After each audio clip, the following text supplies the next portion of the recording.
बघा विद्यार्थी मित्रांनो, खाली दिलेल्या पर्यायानुसार सजीवाच्या वर्गीकरणाचा योग्य पदानुक्रम कोणता, असा प्रश्न काय येतो MPSC गट ब मध्ये यापूर्वी आलेला आहे।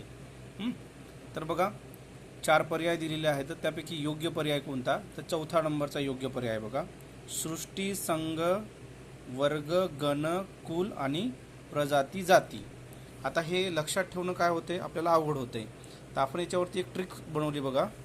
सृष्टी, संघ, वर्ग, गण, कुल, प्रजाती आणि जाती। तर आपल्या व्यवहारी भाषेमध्ये त्याला आणलंय बघा। बघा लक्षात ठेवा, सृष्टी, संघ, वर्गात गण्या, कुळाच्या प्रजाती, जाती शोधतो। सृष्टी, संघ, वर्गात गण्या, कुळाच्या प्रजाती, जाती शोधतो।